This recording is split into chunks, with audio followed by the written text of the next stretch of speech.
Bonjour à tous et bienvenue dans le MAG Essonne sur Radio Sensation. Aujourd'hui, nous allons nous intéresser à la programmation culturelle du Théâtre intercommunal d'Étampes pour les mois de mai et juin 2022. Et pour en parler avec nous aujourd'hui, je reçois Sandrine Binet. Bonjour. Bonjour. Vous êtes la responsable donc, de la programmation et de la communication culturelle du Théâtre intercommunal d'Étampes. Et on commence tout de suite sans plus attendre le 15 mai à 17h avec Suite pour jonglerie et violoncelle, un spectacle qui mélange musique et jonglerie par la compagnie Chant de Bal.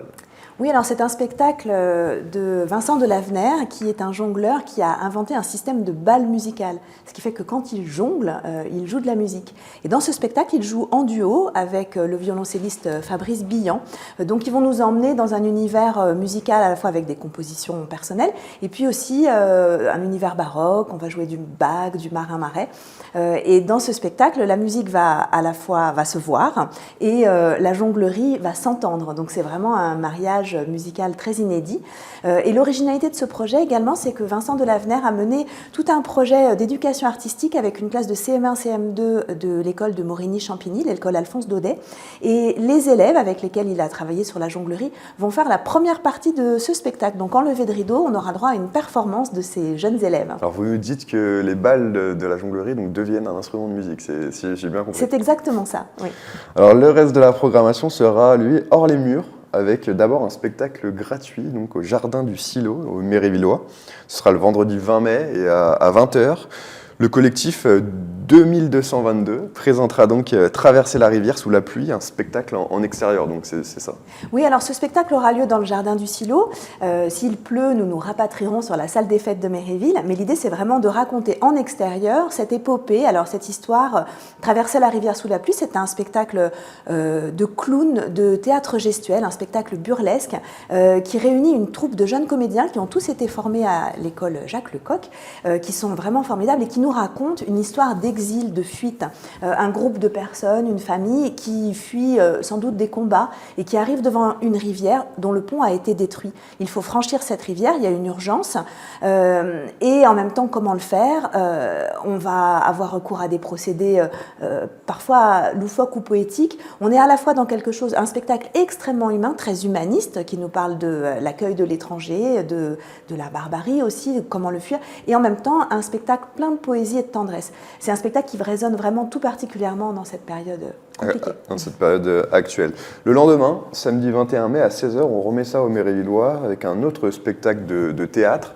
Cette fois, ça s'intitule Parfum subtil, mais cette fois, ce sera un spectacle en mouvement dans toute la ville, si j'ai bien compris. Absolument. Alors, c'est une programmation du Centre culturel de Méréville et la Compagnie des Ordinaires nous propose un voyage en déambulation dans les rues de Méréville. C'est un spectacle où l'on va suivre deux comédiennes qui vont nous emmener dans une visite guidée un peu particulière de Méréville et de ses rues.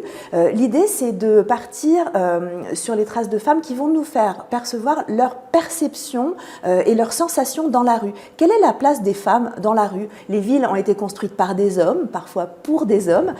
Comment les femmes perçoivent-elles l'espace public? Est-ce qu'elles ont de l'inquiétude? Est-ce qu'elles ont parfois un sentiment d'insécurité? Ou est-ce qu'elles ont de la joie, un sentiment de liberté? C'est un spectacle qui est à la fois militant et en même temps loufoque et très poétique. Et il a été conçu spécialement pour la ville du Mérévillois? Absolument, c'est un spectacle qui va tourner ensuite, qui s'adaptera dans chaque commune où il sera joué, mais le parcours et ce spectacle a été particulièrement adapté au parcours dans le Mérévillois. Ce sera la première de ce spectacle. Donc ce sera le 21 mai à 16h. On poursuit la programmation avec cette fois le dimanche 22 mai sur l'île des loisirs d'Étampes, We Can Be Hero. Le concept, prendre le micro et interpréter des playbacks. Oui, alors c'est un spectacle participatif et en fait 30 habitants vont se prendre pour des rockstars ou des popstars dans ce concert.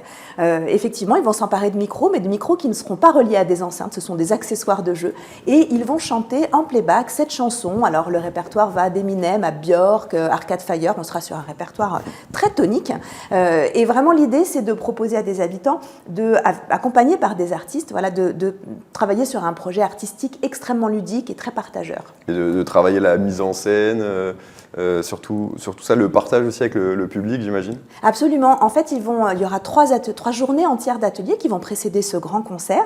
Et les participants, les volontaires, vont travailler l'expression scénique, le jeu théâtral, une sorte de chorégraphie des corps, voilà, et le partage avec les spectateurs. Alors, on pourra s'inscrire, donc je crois, il y aura les répétitions avant. Comment ça se passera, la sélection? Qui va la faire? Alors en fait, ce projet s'adresse à tous les habitants qui le désirent, à partir d'un certain âge, aux adolescents et adultes, mais il n'y a absolument aucun prérequis artistique, c'est-à-dire qu'on ne fait pas d'audition, tout le monde peut participer. Évidemment, il n'y a pas besoin de savoir chanter, il faut juste mémoriser les paroles des chansons, et puis il n'y a pas besoin non plus d'être ni acteur ni danseur. Les artistes de la compagnie Groupe en Fonction qui encadrent ce projet sont vraiment là pour accompagner les habitants, pour prendre possession de ce projet. Et je voulais juste préciser que c'est un projet qu'on mène en partenariat avec le théâtre Bretigny. Le lundi 6 juin, une date supplémentaire donc, dans le cadre du Festival d'art de la rue aura lieu. Alors c'est quoi ce festival, Sandrine Binet? Alors ce festival, c'est un festival qui s'appelle 2 jours de nuit et qui existe depuis 10 ans maintenant, qui est porté par La Lisière et qui se déploie dans une douzaine de communes du département. Nous, dans l'agglomération de l'Étang Poix-Sud-Essonne, on l'accueille depuis 4 ans maintenant. Et c'est un spectacle d'art de la rue, donc avec des spectacles de cirque, de danse, de théâtre, voilà, vraiment destiné à l'espace public. Et donc cette année, il y aura 2 spectacles supplémentaires donc, dans l'agglomération. Alors voilà, 2 spectacles qui vont se dérouler tous les deux à Châlons-Saint-Marc, le lundi de la Pentecôte, le lundi après-midi. Un premier spectacle qui s'appelle Le Faux Orchestre, qui est porté par la compagnie La Muette. Et alors, c'est un concert époustouflant, avec un musicien qui joue d'une toute petite guitare, et dans son dos, une marionnette, son double en quelque sorte, qui lui joue de la batterie, des percussions, sur le principe de l'homme-orchestre. Et donc un vrai musicien, un faux musicien qui se partagent la vedette, qui se rencontrent, vraiment un moment très poétique. Et puis on aura un autre spectacle de cirque et d'acrobatie qui s'appelle Or là, qui est porté par le collectif du Plateau, avec 2 acrobates. Et en fait, il s'agit de 2 personnages qui cherchent à franchir un obstacle qui ne me semble pas du tout insurmontable, c'est un passage piéton dans la rue. Et il va leur arriver tout un tas d'aventures, et évidemment ce passage avec, on va dire, s'agrémente d'obstacles qui peuvent sembler insurmontables. Et donc c'est du cirque vivant, et à la fois aussi avec une dimension poétique inspirée de la bande dessinée. Et ça se passera donc le lundi 6 juin.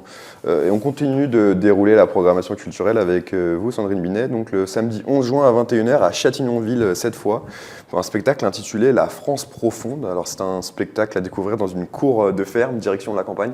Oui, on a souhaité implanter ce spectacle dans une ferme beauceronne. Vous savez, l'architecture très spécifique des fermes beauceronnes, des cours de ferme, donc totalement entourées de murs.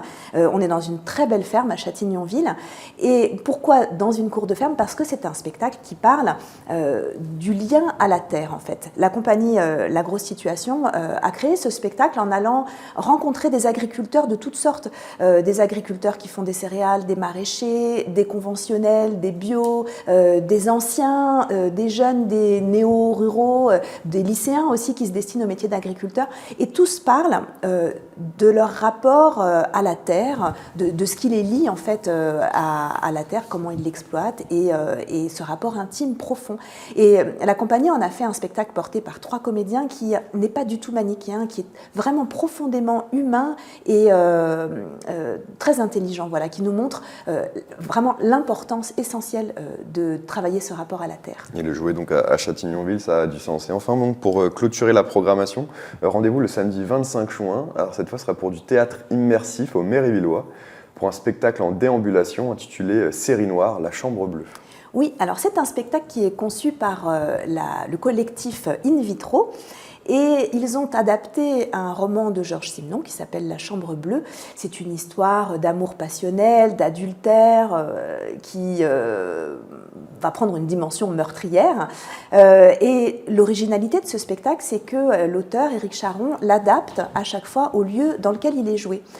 Donc ils l'ont joué par exemple sur un port, ils l'ont joué dans une ancienne usine. Et là, à Méréville, l'histoire va se passer dans les Cressonnières. Donc nous allons déambuler dans les rues de Méréville, jusque dans les Cressonnières, en suivant 4 comédiens et 2 musiciens qui vont nous raconter cette histoire. Et donc ça sera le samedi 25 juin. Merci beaucoup Sandrine Binet d'avoir été avec nous pour nous présenter la programmation du Théâtre intercommunal d'Étampes pour les mois de mai et juin.